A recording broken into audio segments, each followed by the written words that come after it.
So, as I increase gradually in visibility, especially in real life and in engaging the likes of Black Lives Matter or whomever else, normal people, rather than simply speaking to the alt-right, I want to make it known to you that I am aware that many of the things I have said periodically throughout my life and career, particularly in the past year and a half, may come across as perhaps bigoted or perhaps as though I'm in league with the alt-right and white supremacy and so forth and that whole subculture.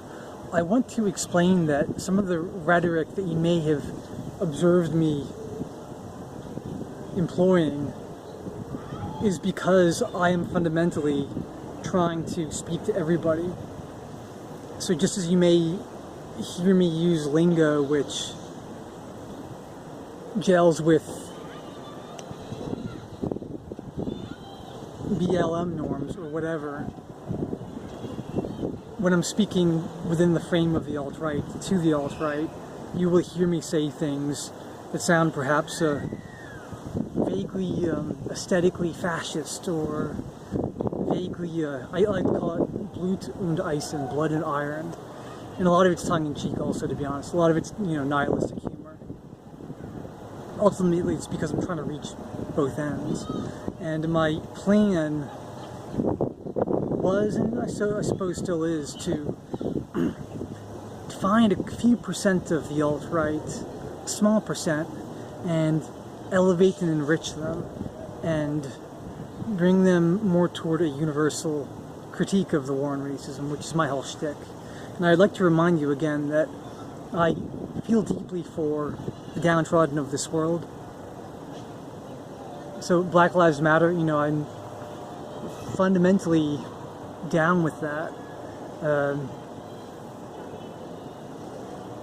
This is also why I aim to be the Moses of the white niggers of the world as well, because they don't have as many advocates. Anyway, I wanted to wean a few percent of the alt-right off of racial egoism and bigotry and bring them toward a universal critique of discrimination and human conflict. And so I say I am with you, and I ask that you try to understand what I'm saying. Now, again, I'm against bigotry, I'm against lookist discrimination, of which I would subsume racist discrimination.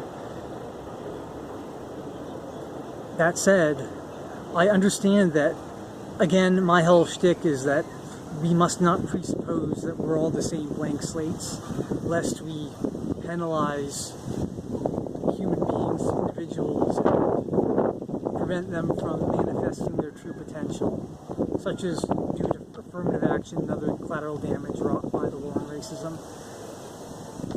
That said, I also concede that there is lingering, inveterate racial bigotry and prejudice that does still exist. I don't mean to imply that that doesn't exist, and I definitely don't mean to imply that implicit bias doesn't exist.